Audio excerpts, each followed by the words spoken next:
So how to have the conversation? We're starting to focus on our long term, and we're encouraging our most loyal, committed donors to include us in their wills so that the work that we do will be sustained in our community, because you know how important that work is, because you've been supporting it for so many years. So we're asking donors just like you, again, our long-term committed donors, would you consider including us in your will?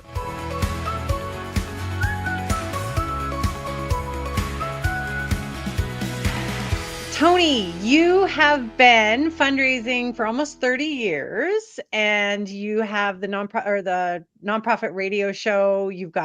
You're an evangelist for plan giving. I mean, you've been doing this a long time. So I wanted to talk with you about legacy giving, plan giving. A lot of our subscribers are more smaller grassroots nonprofits, and I think a lot of them think that it's out of reach for them. And I'm sure you have a different opinion. Maybe you can talk to us about what it is and how nonprofits can tap into it. Thank you for having me on, Joanne. Thank you very much. Yeah, small and mid-sized nonprofits, should not be intimidated by planned giving, not fear that it's too technical. When you launch planned giving correctly, it's simple, it's low cost. And that is launching with the simplest planned gift, which is the most popular planned gift by far, and that is simple gifts in wills. Okay, well, do you want to start by maybe giving us a high-level view of what is plan giving or legacy giving, so that for anyone, so again, a lot of our viewers, they are founders, they're small founders and might not really understand everything that's involved. Oh, planned giving is long-term gifts to nonprofits. The gifts might come from someone's estate plan, for example, the gift in will that I just mentioned. They might come from someone's retirement plan, maybe their IRA as an example there. But these are long-term gifts to nonprofits. They usually mean cash to your work, to your nonprofit, at the donor's death.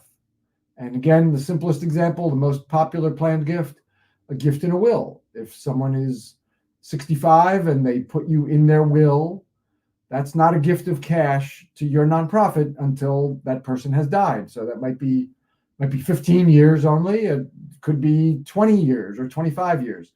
But these are long-term gifts to nonprofits. And the benefit of them mostly is that they help you either launch or grow your endowment. And I think one of the questions that viewers are going to have is, how do you have this conversation with donors? But first, I think we need to talk about, how would a nonprofit even begin to look at starting a legacy giving or plan giving program? You need to have individual donors. So if you're 100% funded by grants, fees for services, you don't have any prospects. We need to have people who are giving out of their own pockets. And typically you start promoting these types of gifts, planned gifts, at around the age of 60 to 65. So slightly older donors, because that's the age where people start thinking about their long-term plan as a way to give back to the causes that they love. So you're looking for donors roughly that age or over, and they've been your long-term committed, loyal donors. They're not new to your organization. They've been supporting you for lots of years. Not necessarily big gifts. They don't have to be major donors by any stretch. People of very modest means who make small, modest gifts to your nonprofit, they're great prospects. So that's that. And I also look for a history of at least 5 years, I think, of the nonprofit's work, because you want to be able to assure your donors that your nonprofit is going to survive them, right? And if you're too new, of course, there's a lot of passion and everybody wishes you well in your work, but we're not really sure. You don't really have much of a track record if you're fewer than 5 years old. So Yeah. those are the things I look for. I made my first planned gift when I was, how old was I? I was probably about 34, but I also work in the sector. So, of course, it was very natural for me when I was young. My child was born, I was doing my will for me to put it in my will. Actually, my daughter right now is 30 and just did her first will and left 1% of her estate to a charity, which is cute. Outstanding. That, yeah. Uh, Absolutely admirable. Yes. yeah. Yeah. Okay, so how would we talk to our donors about this then? Because clearly it's not just so you're gonna die. What are you, like how is the best way to have these conversations? Yeah, this is not at all a death conversation. It's actually it's exactly the opposite. It's a conversation about life, the sustainability of your mission, your work, your values. So, how to have the conversation? We're starting to focus on our long term, and we're encouraging our most loyal, committed donors to include us in their wills so that the work that we do will be sustained in our community, because you know how important that work is, because you've been supporting it for so many years. So we're asking donors just like you, again, our long-term committed donors, would you consider including us in your will? Now, there you go, Joanne. Now that's not your opening to a lunch or a phone conversation, but there's your ask for how to do it. Hang tight, just a quick moment to thank our sponsors, Click and Pledge, because they get nonprofit fundraising. So whether you're hosting a Zoom event with their innovative Give Event feature, launching a peer-to-peer campaign, or setting up your donor-friendly pages, Click and Pledge makes it easy to handle it all without the headaches. It is the all-in-one fundraising platform. And here's what I love. Transparent pricing, 48-hour payouts, seamless Salesforce integration, all backed by top-notch security. It's the platform I trust, and it makes my life so much easier. So check them out and see how Click and Pledge can transform your fundraising. All right, back to the video. Okay. And is there a low barrier of entry for I'm just thinking again of those small grassroots nonprofits. They don't have a really good handle on estate laws and the taxes. And is there just a really easy way for them to begin to implement a plan giving program? Yeah, like pretty much just the way I just described it. Just Yeah. start talking to just start talking to those committed loyal donors who are 60 to 65 and over. You don't have to have a state law background, a state tax background, tax background. You don't need any of it, because what you're going to be talking to folks about is how important your work is in your community. However you define community, it might be your local town, maybe it's a county, state. If folks are joining us from the north, maybe it's a province. However you define community, you know how important your work is to that community, and the people you're talking to about a planned gift, they also know, because you're talking to your committed, loyal donors. They love your work. They know how important it is to your community. They know the work has to be sustained 25, 30 years from now, 40 years from now. Your work has to continue. They know that. You know that. That's what the conversation is about. It's about the value, the importance of a long-term gift to your work. And anything that becomes technical, like, well, should I make this a percentage like Joanne's daughter did? Or should I do this some other way? Is it an outright? I know there's different kinds of gifts in wills. You're not expert in that. You very politely refer those technical questions to the person's attorney. Yeah. You want to have a conversation. So you're asking Joanne, what's the conversation about? How do you have the conversation? You're talking about the life, the sustainability, the longevity of your work. That's what the conversation is all about. And the value of long-term gifts to that. That's the conversation. Yeah, I know a fella who has an estate that he would like to leave to a charity as an endowment fund, and that is quite complicated. But what a beautiful thing to be able to leave your legacy after you're gone. I mean, our family has a family endowment fund, and even in perpetuity, it's going to go on after I'm gone. My kids will take it on, their kids will take it on. There's so many different ways to leave your legacy and to, to do plan giving. There are a lot of ways. The gift in the will, that's the example I always use because it's the simplest planned gifts, the most popular, as I've said. And it's just something that everybody understands. Yeah. Everybody knows what a will is. Everybody knows how wills work. And everybody knows that they need to have wills. But And not a most lot of people do have the will, though, too. I was surprised at those stats at how many people don't. Yeah, a lot of people don't who should. I mean, everybody who has a child should have a will because you want to make sure guardianship is covered in the event that the parent or parents have died or, tragic accident. So everybody who has a child should certainly have a will. And a lot of people don't. You're right. So there is some opportunity there.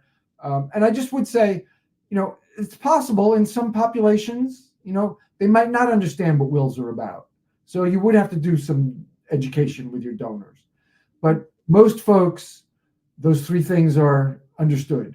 Everybody knows what wills are, everybody knows how they work, and everybody knows they need to have one.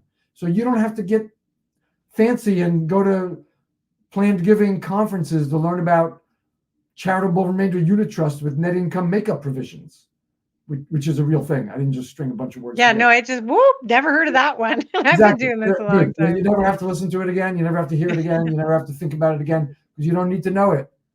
Simple gifts and wills. That's the way to launch your planned giving program. And you might never go beyond that. You might always, for 20 years from now, when you've been doing planned giving for 20 years and you've got 1,000 people who have made commitments, you might still just be promoting, encouraging simple gifts and wills. And that's a very respectable planned giving program. Okay. And you had mentioned how low cost it is. So I imagine that it's just culling through your database, looking for prospects, going out for coffee, having conversations, throwing something up on your website. I mean, what other ways would you be promoting your planned giving program?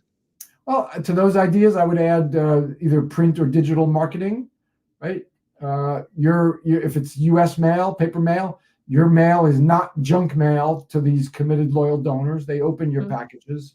So either print or digital, promoting the idea of gifts and wills and explaining in those pieces how important it is that your work continue, reminding folks of the important good work that you do and that it's important that that work be sustainable.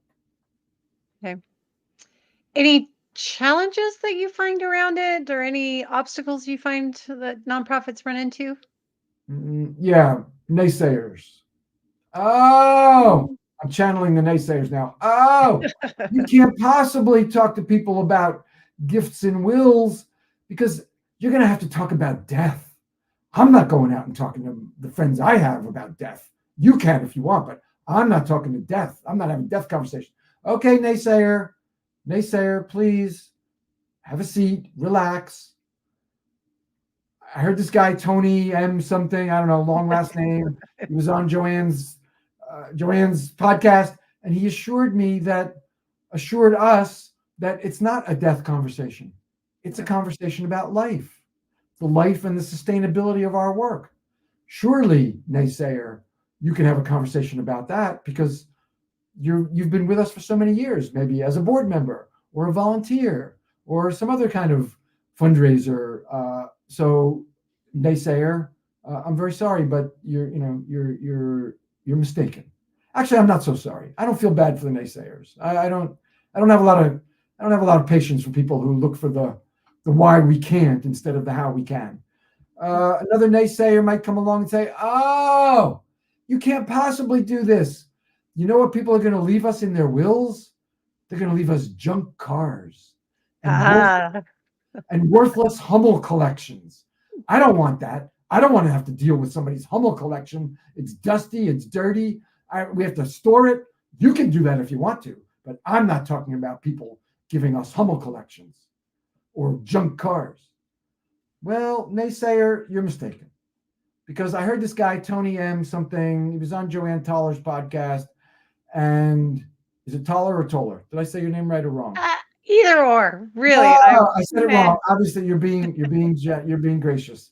Joanne Toller. I heard him on Joanne Toller's podcast, and he assured us all that, well, first of all, you shouldn't think so poorly of our donors, because we're going to be talking to loyal, long-term, committed donors.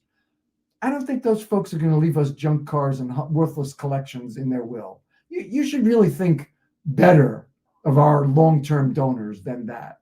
But okay, put that aside. If that's your opinion of our donors, it just doesn't happen. Because the guy with the long name, he's M something, he said 99% of the gifts are the best kind of gifts to get. Simple gifts of cash. Mm-hmm. It's very, very rare that people leave gifts in their wills other than gifts of cash. Does it happen once in a while? Yeah, once in a great, great while. So let's not focus on the 1 or 2% that we might get. Let's focus on the 98 or 99% that we're obviously very much more likely to get. Let's focus on the simple, very desirable gifts of cash that are the gifts that are going to come to us in wills. That's what we're going to get. Okay. So those challenges, yeah, a lot of times the challenges come from the naysayers, who we need to deal with, but I don't have a lot of patience for. Mm-hmm. Well, okay, now here's a question. What is an evangelist for planned giving? Well, that's me. I'm the evangelist for planned giving. Yeah, because I want to see small grassroots organizations, nonprofits, and mid-sized nonprofits doing planned giving. I don't want to see them fearing that it's a death conversation, that it's too technical. So we've dealt with those, right? It's not a death conversation. It's a conversation about the life of your nonprofit. It's not too technical because you're talking about a subject that everybody knows about, including you and your staff. So you don't have to train anybody in your staff, and you don't have to teach your donors. You don't have to spend marketing resources teaching about those ugly charitable remainder trusts that I mentioned that you said right over your head. So it's none of that. It's not a black box. It's not something scary. I want to see a proliferation of planned giving programs throughout small grassroots and mid-sized nonprofits. That's why I'm the evangelist for planned giving. That's what it's all about. I want to see it too, because in order to have those conversations with our donors, we have to have stewarded them and cultivated them and, really nurtured them and brought them into our organization in order to sit down and have those conversations. And I see a lot of smaller grassroots organizations working so hard to get the donation and forgetting about the stewardship piece. Yeah, that's unfortunate, because those dollar donors, those current donors, are your future planned giving donors when they become loyal, long-term committed donors. So ignoring stewardship is, it's a mistake in the short term, because they might stop giving to you currently, but it's also a mistake for the long term, because you're sacrificing your future planned giving donors. Very true. All right. Well, I am going to list your podcast because it is fantastic. I'm going to throw that in the video description. And is there anything that you wanted to say that I didn't ask you? Anything that we should have probably talked about? That's a great question. I always appreciate that. I always ask guests on Tony Martignetti Nonprofit Radio the same thing. Just that you shouldn't be intimidated, put off by planned giving fundraising. It is valuable for the long term. If you can just devote a little bit of time to the long-term fundraising, maybe you just have a couple of conversations a month. Maybe you just have one a month about planned giving. Bite off a little bit. Talk to some of those long-term committed loyal donors. Maybe it's just one a month or two a month that you raise the conversation with, and you ask them to consider a gift in their will. Okay. Oh, and you've got your planned giving guide too, which I'm also going to link in the video description. That'll be a good starting point. Thank you very much. Yeah, it's an easy download. Goes into more detail about what you and I just talked about, Joanne. Perfect. All right. Well, thank you so much, Tony. Thank you very much, Joanne. Thank you again for hosting me.